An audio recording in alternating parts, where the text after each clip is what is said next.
Well, hello everyone. Welcome to another week of the Reddit League. We are in week 9, the final week for 3 of our 5 divisions. My name is Zotomo, and I am joined this week by only Calamity. How are you? Hello, I'm doing good. Unfortunately, the guest we had originally scheduled with for today, well, is offline currently. So if he at any point does come online and is like, "Oh, I forgot," he'll be able to join us at some point. But if not, then you'll have to do with just the two of us today. Yeah, you missed last week for some celebrations, so you have to make up with this week by carrying the show all by yourself Yep. in this one. But yeah, a very exciting week. We were in Canada.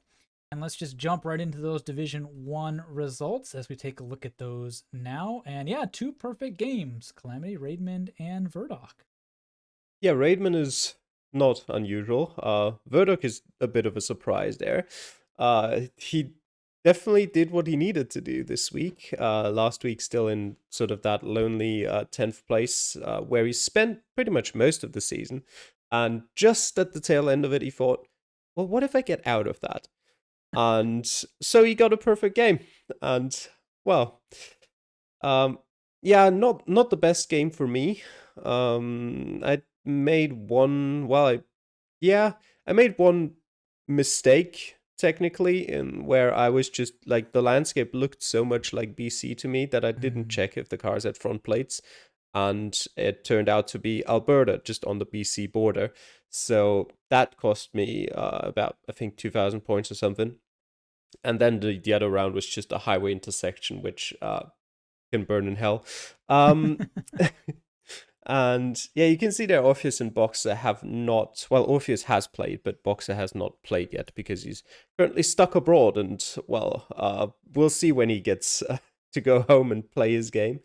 Um, but it doesn't actually change anything in the table, as we'll see in a bit, which we'll talk about in the table. The other big surprise here is that Pluki managed to beat Mr. Blue in a pretty close affair, just Right. 136 points. But that also has pretty big implications, as we'll see right now when we look at the table. Also worth noting, as before we head to the table, that M the Basement did pull out a win against Bulgor in that relegation fight. So as we take a look at that table, what that means is Bulgor and you, Calamity, take a bit of a tumble down the order. You can see that on that points column that it is very tight.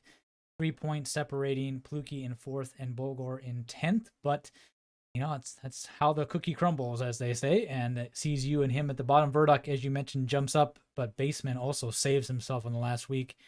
And that final spot in the playoffs between Pluki and Mr. Blue sees him take that one. Yeah, there's probably about 7 different things I could point to where I could have picked up one more point, but that's probably the case for most other people as well here. And so I just have to play Verdok again in a playoff game.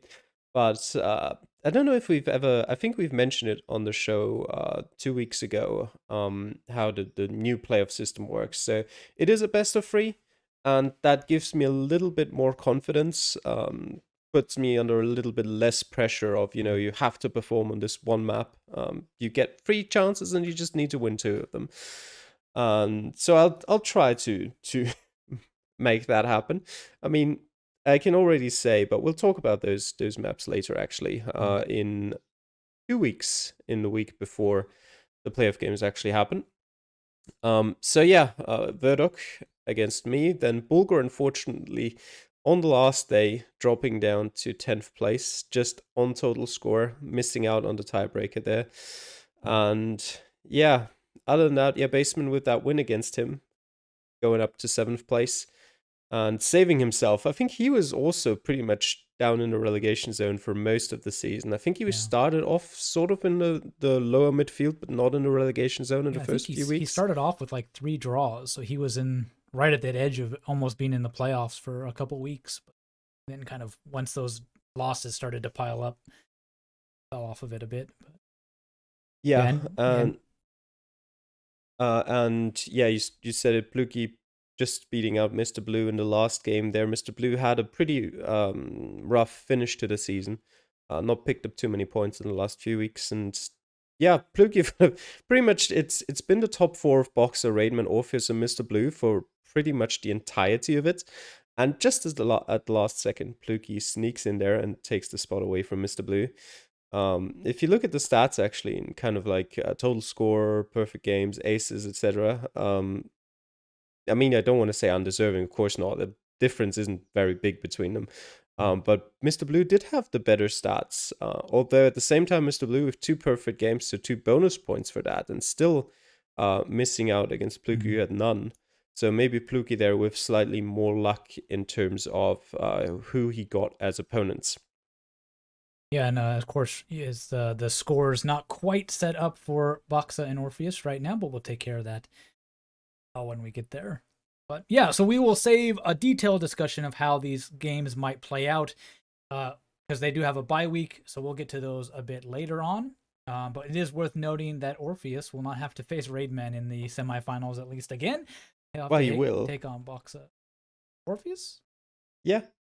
First against fourth and second against third. Oh, that's right. He's in the exact same spot as they were last time.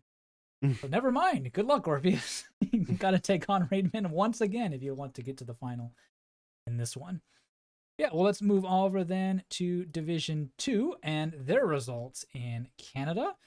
And kind of, I don't know, this seed might have been a little bit tougher. A lot of low scores, and by low, I mean under 20,000 for not 25K.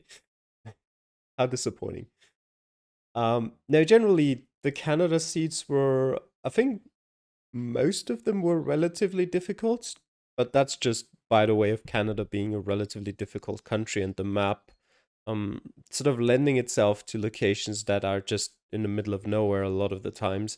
I think the Division 1 seed was probably one of the easier ones this time around. Let me just quickly take a look through the others. I think the Division 5 seed wasn't that bad, and the next seed was relatively doable as well. But other than that, not the easiest seeds. And it definitely shows here in Division 1. Not the most surprising results, I would say. If anything, Snorlax losing his first game of the season against Renata, so great performance from her. Shumi with a fantastic score as well, which keeps him in a running for promotion too. Other than that, LCN winning a game again. It's been a while for him, I think. Let me just quickly see, when was his last win? I have to scroll up quite a bit for this. It was, well, technically against the yellow card from Renata in week 4, which doesn't really count. In week 3 against Ice. I was going to guess about. Yeah, so it's been a while for him in terms of any sort of decent points. He's picked up a bonus point here or there, but no wins until this week. And Clyde will be happy about his win against Max, who just scored very low. I don't know if he just didn't have time to practice this week, Max, or if he just doesn't really like Canada. But yeah, 13,500 points is unusually low for him. And yeah, other than that, Tom with a pretty good score against Ice. But there's something about that as well that I'll talk about when we talk about the next week's games. And that, I think that I mentioned it last week, but Shumi has really been on the rise, and he is hitting his form just getting to the end of the regular season for this Division 2. So definitely somebody to watch out for after his win here again. 2 people do pick up bonus points, Snorlax and Orboka. Their score is good enough despite their loss to earn that bonus. Looking at the table, and yeah, I think the relegation was pretty much all but decided with that. LCN did make it look a little bit close with his pickup of points against who did he just play? I just forgot. I was just looking at it. I think. Well, yeah, exactly, because it was in the bottom, right? But not quite enough to climb out. Ice, of course, way adrift in this one. And yeah, Max just kind of slipping out of those top 4 spots. Renata, despite her 1 week taking off, getting the yellow card, is able to climb back up into those spots. But yeah, we still have 2 more weeks to go for this division, so things could still change a little bit. LCN there right on the edge. I mean, we talked about it last week with Ice, at least I did. that mathematically this division looks quite open, but if you actually look at the matchups, it's not as really as it might seem. Yeah, and you kind of, especially down there at the bottom, you've also got pretty big gaps already. I mean, Ice is pretty much set in that 11th place. Guelo is pretty much set in, even 9th or 10th. It doesn't really matter which of the two. Technically, you could get 9th still, 5 points possible maybe, but actually, let me check. Who are the two players with the red card matchups? It's Max and Clyde, actually.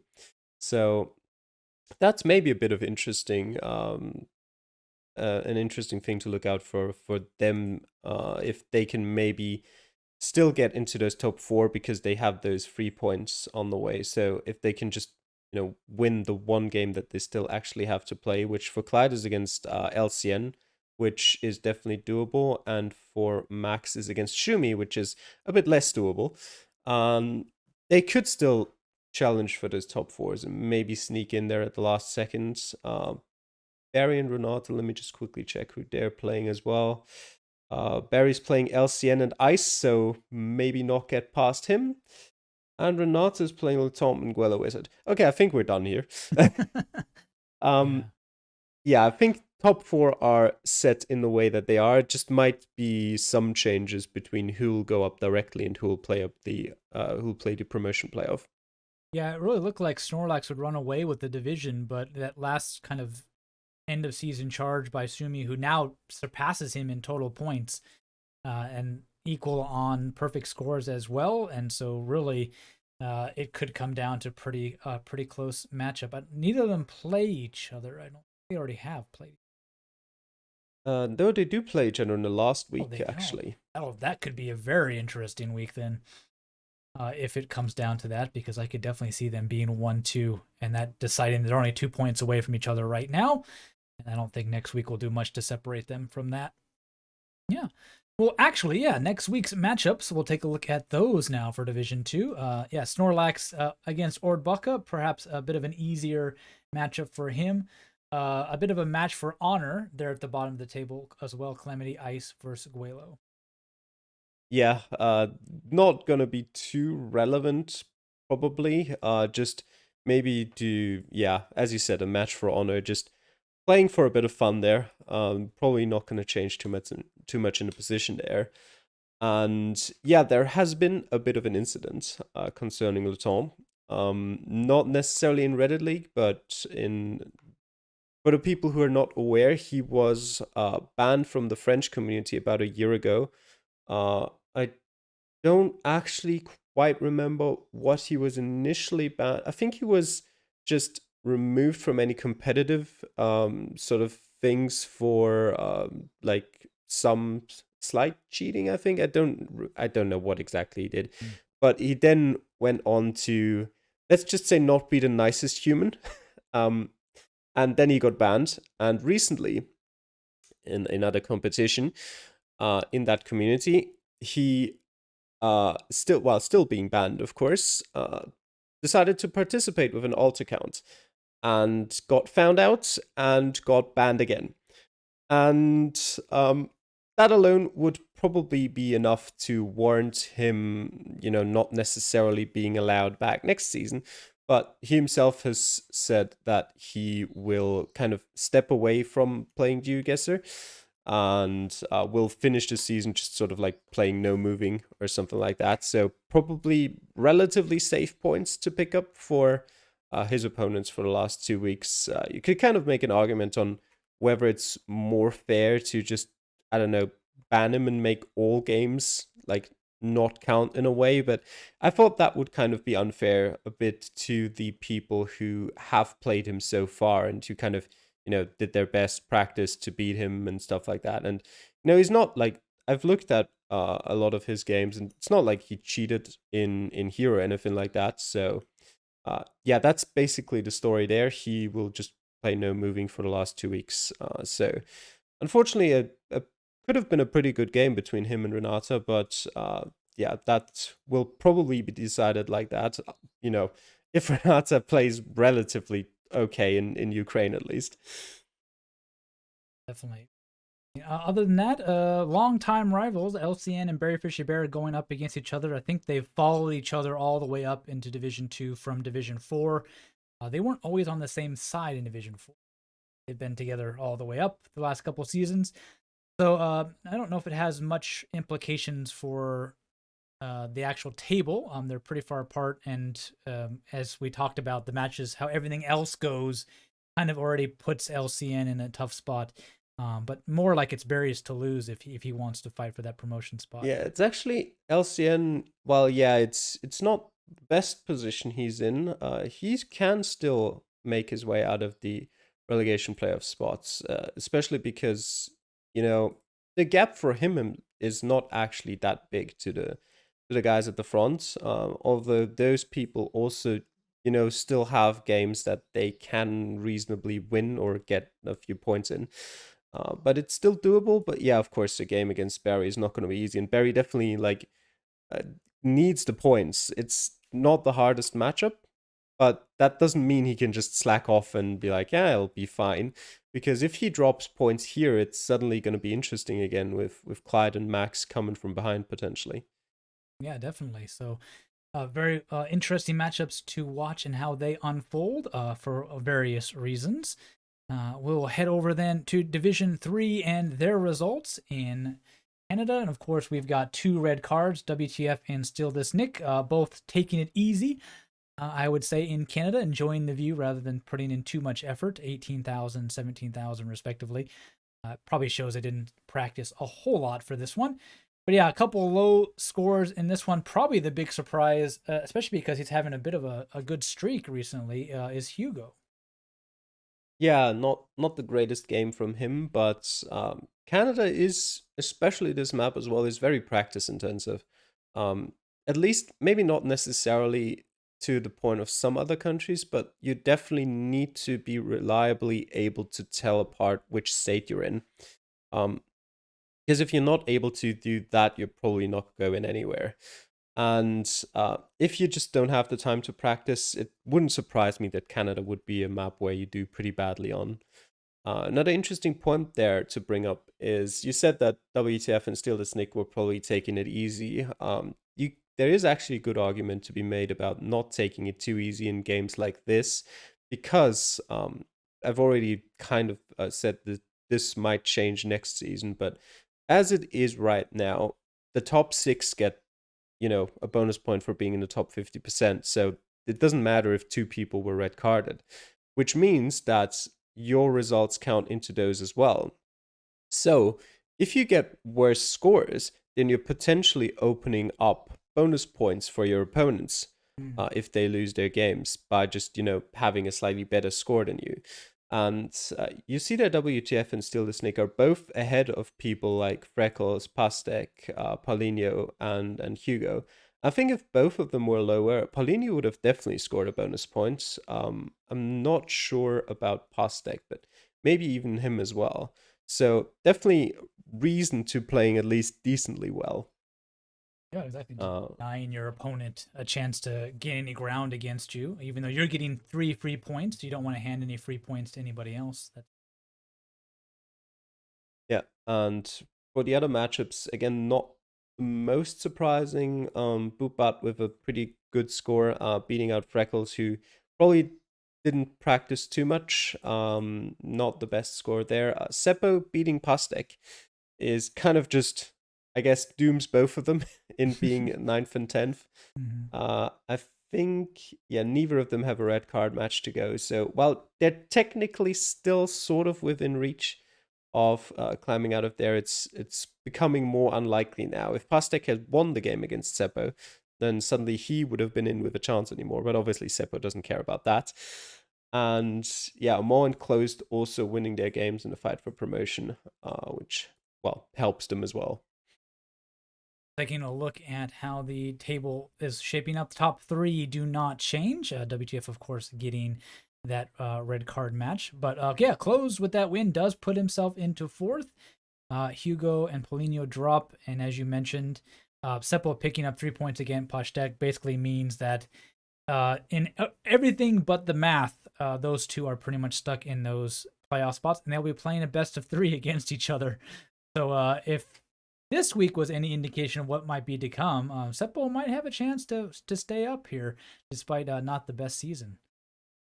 Yeah, they're kind of at the point where one win wouldn't be enough, so they need two wins out of the last two games. And while both of them kind of have matches that are doable, especially in week 11, Seppo is playing against Hugo and Pastek is playing against Steal the Snick. So they don't have to look too far up the table for those games. Um, but in week 10, Pastek is playing Freckles and Seppo is playing Armand. So not looking the most likely there. And yeah, in intersection guess in week 11, everything can kind of happen. But in Ukraine, you do need to practice quite a lot. And I'm not sure we'll, see them being able to get the better of their opponents there. But yeah, looking at the top, I think at this point, Armand is pretty much, almost secured. He's got 5 points of a lead against Budbat. And yeah, it seems unlikely that Budbat will be able to make that up, even though he also still has a red carded matchup to go in week 11. So technically, he only needs to make 2 points up, but also needs Armand to lose. And uh, that's probably the more unlikely part here that maybe won't happen. And then it'll mostly be between WTF and Budbat for that second promotion spot. And behind that, probably between, well, technically still a lot of people, but realistically, closed Freckles and maybe Steal the Snick for that fourth spot. Yeah, Freckles, of course, always on that edge of those promotion fights, and so he just needs one of these seasons to go his way to give him a chance to return to Division Two. I think he started Yes, out there. all the way back in season 1, Yeah, I think. has been in Division Three for Yeah. quite a while. Just never been able to go back. And at least he still has a shot with 2 weeks left to go in this one. Yeah, looking at their matchups more closely in Week 10 in the Ukraine, WTF taking on Paulinho, very kind of opposite of the table for that one. And I don't know. I think I'm probably going to say the matchup that is going to determine quite a bit might be Closed and Hugo, just because Closed will be looking for a chance to get into that promotion spot, and Hugo will need something there to try to avoid the continual fall down the table. Yeah, I would definitely agree with you on that. Probably being the most impactful match. It's kind of also for everyone apart from Close that's still looking to make an impact on the top four. That's probably the chance that someone might beat Closed and make it all closer again. And for Hugo, yeah, I mean, if he can get a win here somehow, then he's essentially safe from relegation, and I think Yeah. he'd already be pretty happy about that.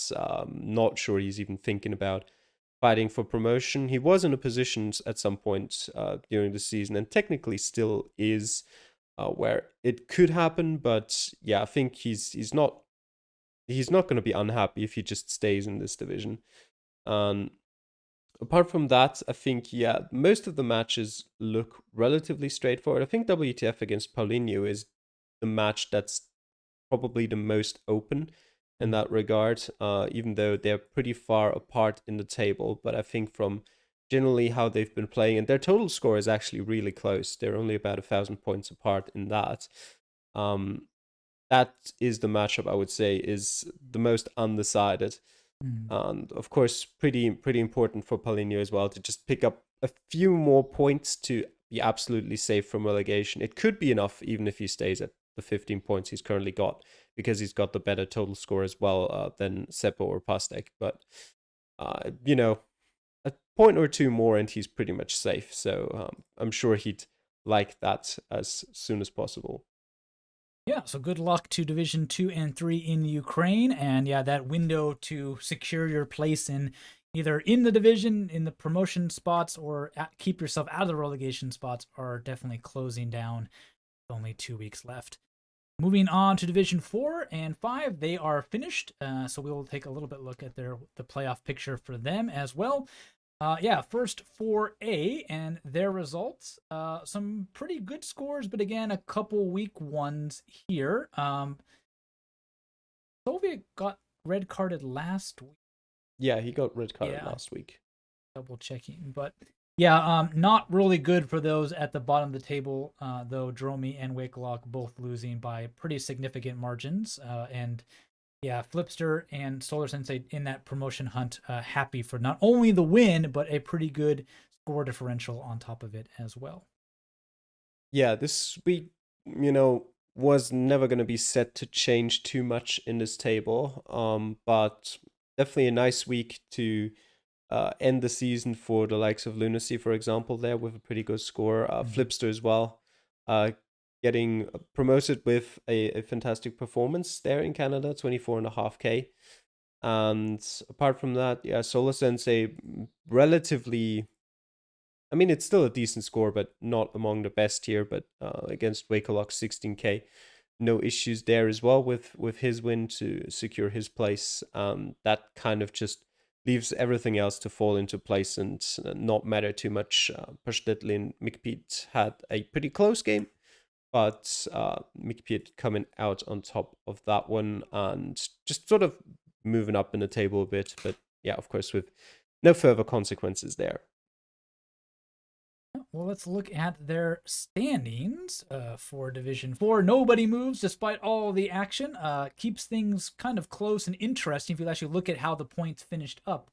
Only, 2 points separating those top three, and then, Lunacy and McPee both on 19 just outside of those spots make it look very close. Yeah, but Drome and Wakelock pretty much adrift for a while. Pashtetli will be very happy that he'll look like he might be slipping down the table a bit, but managed to settle right there in seventh place. Yeah, and just thinking about it, I have no idea why it would have sorted it any other way because Mm. um there is nothing that actually changes here. Like, actually, what I meant was if you look at both of their stats, Lunacy is ahead in Every everything single stat, yeah. unless it sorts by draws, which it obviously doesn't. So I think the likely scenario is just that something changed that awarded someone a point more or something like that, and then Mm. I just forgot to sort it or something weird like that, because that's still straight. Oh yeah, I forgot. Lunacy had an extension. Lunacy just played, so I just forgot to sort the table after he got 3 points. Okay. That makes sense. All right. Um, I need to remember to do that in the Excel sheet as Yeah, so well. yeah, you gave him the points, but you didn't give him the place in the table. So Yes. That is actually, I don't know how often that happens, but it is very, very rare that no one in the table moves at all. yeah, it happened Um, once this season in Division 5 where nobody moved, but it is a very rare occasion for mm, everybody yeah, moving up and down equally. yeah. You see there was a couple of games that could have changed things. I mean, as we saw, Flipster did win, so he stays in first. Solar Sensei did win, so he stays in third. Um, but that left no option for the people trying to make their way into the top three in that last game. And yeah, Dromi and Wakelock going into the relegation playoff, and Hexalt and Solar Sensei into the promotion playoff. Yeah, and congrats to Flipster on his promotion to Division 3. Again, we're going to save discussion for the playoffs and relegation playoffs for a week or two when we have less to talk about. So let's shift over then to Division 4B and Calamity. I have a lot to say about this. Well, maybe not a lot to say about it, just a lot to complain about because my boy Nakiro didn't help me out at all. They actually both Hidekmi had an extension. So when I looked at the table a little bit earlier, I was like, yes, I am doing great. But then I realized they hadn't played yet. And yeah, that Nakiro, not the best score in Canada, 18,000. So despite being way up the table, does no real favors. But I did give myself a very good chance at survival, beating Pork Steaks in that relegation playoff. No surprise also that Harp and Diesel both come out with a win and stayed towards the top. Yeah, you did what you had to do there. Needed that win against Pork Steaks to, leave yourself with a chance to stay in Division 4. And you got a pretty good score there, definitely. Second best in the division. Apart from that, yeah, Diesel with the best score. Carp not with the best week there, 21K. Still decent score, fourth best, but he's kind of dropped off slightly in the last few weeks. He had an incredibly strong start to the season, and not the best end. I mean, this is his first win in 4 weeks, so that pretty much tells the whole story there.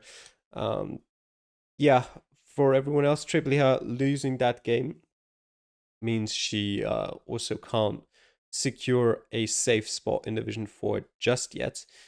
And other than that, I don't think the results itself are too well. Technically, Taeyemine winning against Jake, who is American, which is not too far away from Canada. So don't know how much, if anything, of sort of an advantage Jake had there. But yeah, just not able to pull out a win against Taeyemine. And as you said, Hidegmi winning a pretty important game as well against Nakiro. Gave himself a very nice staying up in Division 4. You mentioned that the seeds throughout the divisions weren't that nice, and I definitely felt like that after the first round in Division 4. It was horrible. I think I traveled for like 4 minutes and 10 seconds or something like that, and then I saw a sign that told me what road I was on, but that's literally all I had after 4 minutes. And then I just ended up clicking on the road and got, I guess, pretty lucky that where I clicked on the road wasn't too far from where it actually was. But that sign was very nice. It just didn't tell you where on this massively long road you were. I just kind of picked in the middle. But the last round was probably, I would say, might be up for the easiest round in the whole season. And it was for me at least, because I didn't have to move, and that like never happens. We might say that for people like, Boxa or you, but for me not to really have to move, that's something. We were right next to the government office of a town that had a French name, so it was like, okay, Quebec, find the town, find the government office, and click. That's all you had to do. So, and still, with 4.5 still minutes, took you a minute and 10, yeah. yeah. I'm not the fastest searching the map, but I did find it without having to worry about it. That was a very nice final round to end the regular season in Division 4 at least. Yeah, it's definitely a good candidate for easiest round. It took me 29 seconds. So yeah, a very eastern heavy seed as well. Yeah, it was. But yeah, anywhere west of. Yeah, that first round definitely throwing a spanner in the works of a few people there. Yeah, I think that was pretty much the decider round for a lot of these matchups, where that was where thousands of points were dropped, and the other points were kind of so pretty close, but definitely how well you did on that first one kind of separated quite a few of these. Looking at that table, we see that the top 4 don't move. So congrats to Diesel, of course, a perfect season sees him promoted to Division 3. Cop and Nakiro will go into those promotion playoffs. Hidekmi stays alive with those 3 points, and that means that I'm only able to move up to 8th out of that bottom spot. But at least I give myself another 2 chances. Well, technically, I give myself 4 more maps to stay up. But 2 more matchups. Of course, if I fail the first time, I have a best of 3. So I will be going up again. I believe Wakelock from the opposite Division 4A. Yeah. Yes. So yeah, a pretty good end of the season for a lot of these players. But, at kind of a lot of the bottom and top already sealed going into this. Yeah, Carp did the hard work at the beginning of the season, then, just could afford to have a few not so good weeks and stay in second place. A lot of people in this division kind of, I don't want to say falling over themselves, but none of them really had, except for Diesel, a consistent season where they kept picking up points every week. So Nakiro, with even a relatively low 18 points, did just about enough in his game against Hidegmi to ensure that both he stayed in third place based on total score, and Hidegmi got out of, or like stayed out of the relegation zone. Just about enough there done by him. Obviously, he played first, so he couldn't have known, but a little fun thing about that. And yeah, Yemini just being 4,800 points roughly short of being in the promotion playoff, where I think, I'm not sure if I remember this correctly, but I feel like he's been in the promotion playoff before. Let me just quickly check. He came up from Division that. Yeah, he won the promotion playoff in Division 5 last season. So just not quite making it to the promotion playoffs again this season. Other than that, yeah, pretty mediocre season for Jake, I would say. But he did manage to, after a few weeks that looked really bad, Yeah. uh, put himself in a pretty secure mid-table position there. Yeah, similarly, Laban, not too good, not too bad, just in a safe sixth place there. And yeah, Poke Stakes, he had some glimpses of some pretty good games, but in the end, just not quite there. Loses out on total score. Actually, really close. If you look at the total scores, the bottom four all very, very close together, but the Mhm. decision between Tripliha and Pork Steaks was just not even 800 points. Oh. Yeah, very, very close indeed between them. Yeah, Jake also mentioned, I think, in one of his videos that he has not had the time to practice as he wanted to, and his goal was to survive. Not only did he survive, but fifth place, and only, I mean, 4 points off of promotion. But I mean, at the start of the season, if you told him that's where he would end up, he would be very happy with it. Well, moving over then to Division 5 and 5A, their results in Canada. And yeah, again, I think a lot of the people towards sort of the bottom of the table maybe not having their heart fully into this one in some of these results. But yeah, those at the top of the table, though, definitely proving why they are in those promotion spots and looking good. Probably the only big surprise here, Artificial, maybe not taking the final week too seriously, given how that was probably his worst score of the season. Yeah, definitely a bit of a surprise there. Cephalin with a pretty good score as well. But yeah, as you said, Artificial really not quite as good there as he was in most of the other weeks. I'm just quickly checking if he has had a worse score, which he did not. I don't think he was under So 20,000. yeah, his worst score of the season. And no points there. Pretty crucial game for both of them. And the exact opposite, a very not crucial game between Clemens and Vincenzo, which you can see in the points how not crucial it was.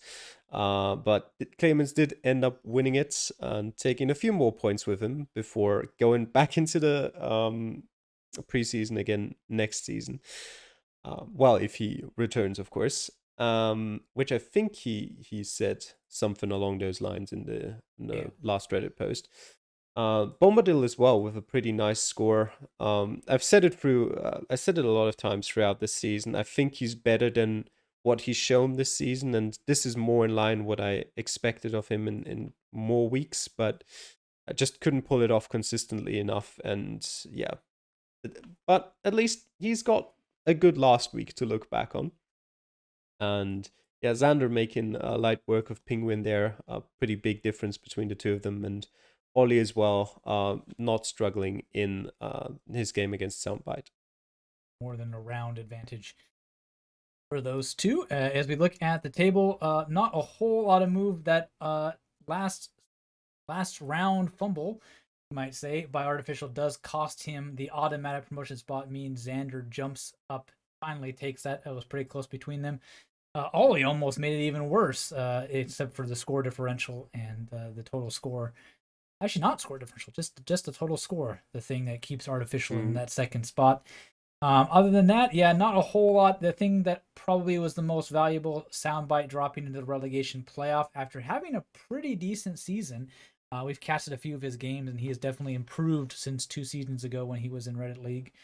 But yeah, Cephalin with that nice little win does give himself just enough to survive his first season in Reddit League. Yeah, pretty good performances from him. And just about stays in there as well. This is actually one of those tables that's relatively well sorted if you look at the total score. Like everyone's roughly where he should be. Oh yeah. Obviously with Clemens and Bombadil could be swapped, but it wouldn't change anything. Eighth and ninth still direct relegation. Soundbite and Penguin are where they should be based on it. So are Jamabi and Cephalin, and so is Ollie just Artificial with that last stumble, just dropping his automatic promotion spot to Xander, who will surely be happy about that. He's been trying to get promoted into Division 4 for a while now, and finally managed to make it happen. And yeah, apart from that, I'm sure Artificial has, he's got another chance in the promotion playoffs, although we all know how cutthroat those are in Division 4 and 5, with four Yeah. people going into them and only one coming out ahead. And, the opponents aren't any easier from Division 5B either. But yeah, and down below, Soundbite and Penguin going into the relegation playoff, which on the other hand is relatively generous, with only Mm. one person having to drop out of that.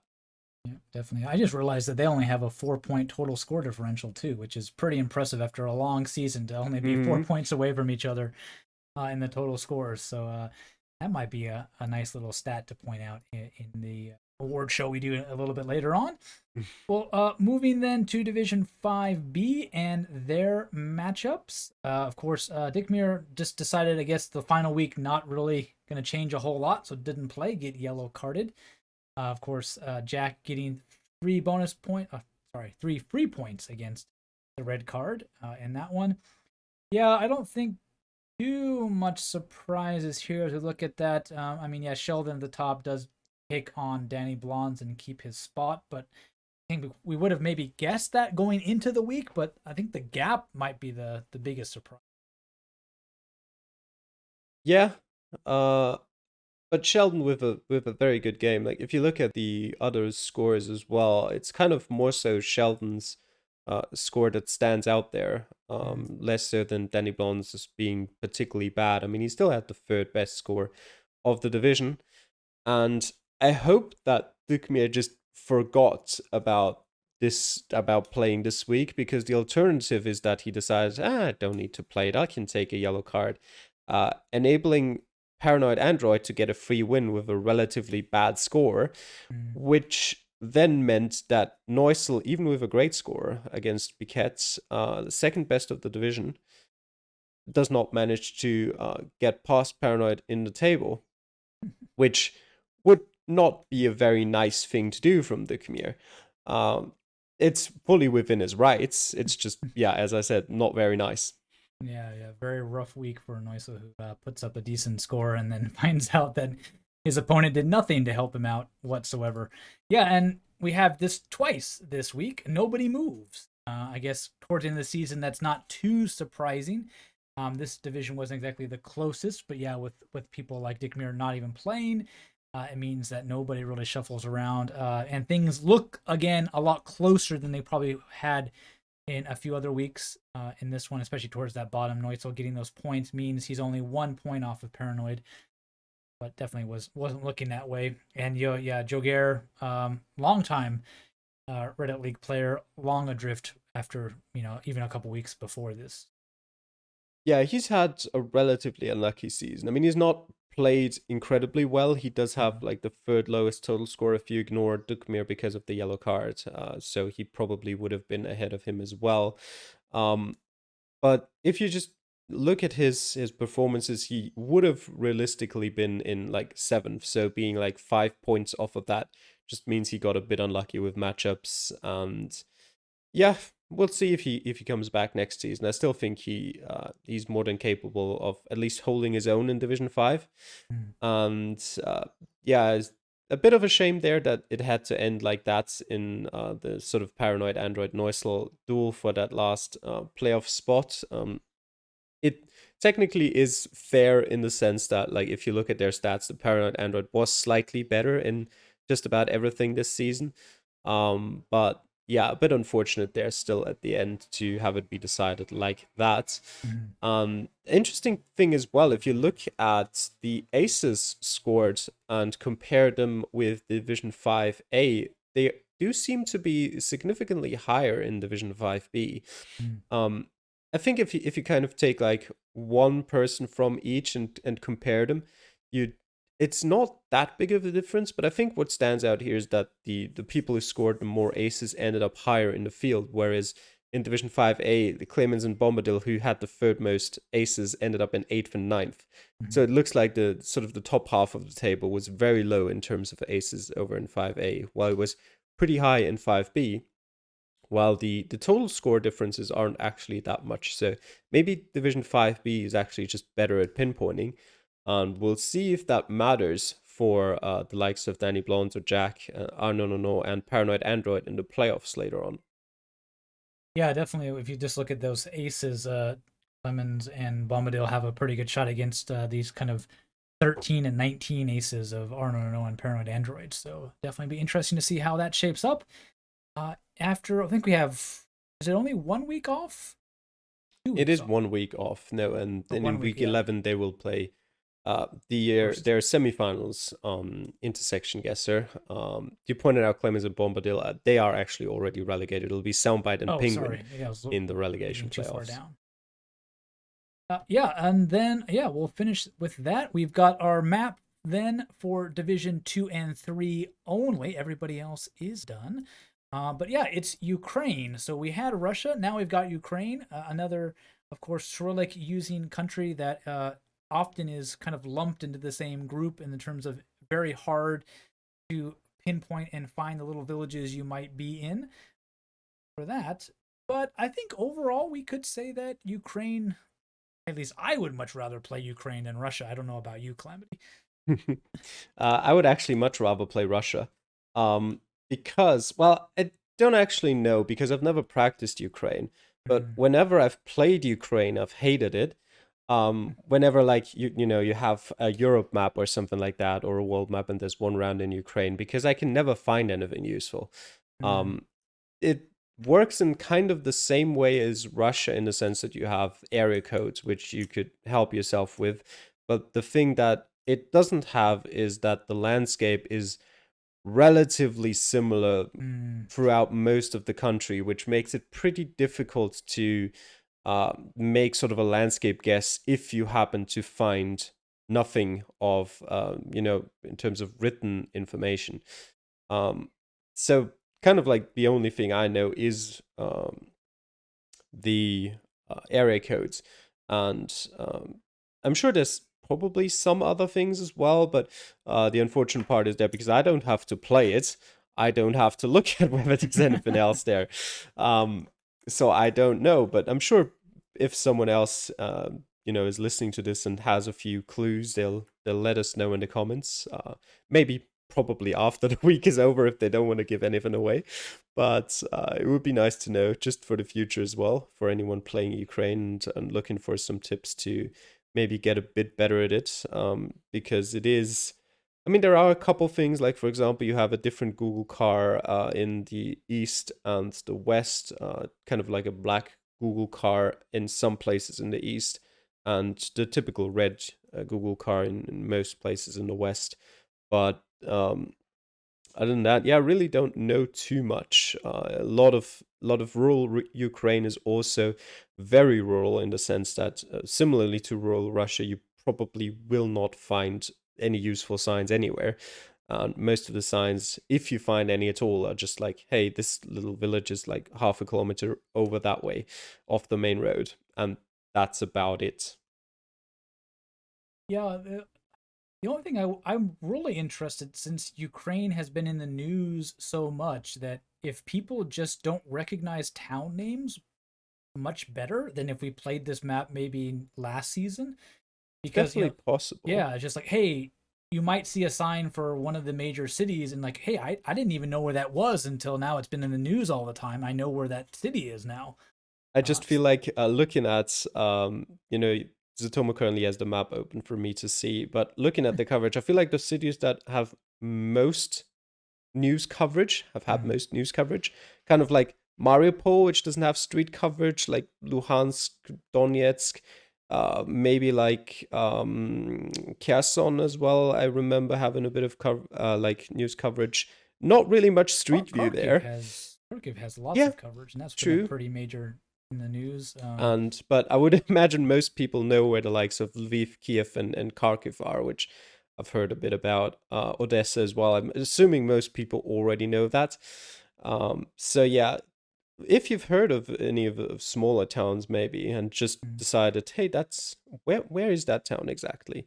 I don't know how many people do that. Um, but yeah, maybe it gives you a bit more insight into the country and a bit more knowledge about where specific places might be. yeah, definitely could be. interesting if we could ever figure that out, but I'm not sure if we can exactly. So yeah, well, good luck to Division 2 and 3 in Ukraine. Definitely going to be a challenge equal to the likes of Russia in terms of GeoGuessr ability. Yeah, and we will see you all next. Yeah, we have kind of a short show because it's only those two divisions playing. So that's kind of why we saved our playoff discussion for them. So we'll definitely fill in a lot of those and try to get our guest in Calamity here to give us some predictions about who is going to be staying up and going down, as well as a little bit about the Division 1 playoff battle, which of course we're always interested in who it will be the champion this year. Boxa is on a bit of a roll. We'll see if anybody can upset that this time around. Well, and thank you all for watching, and we'll see you next week. Bye.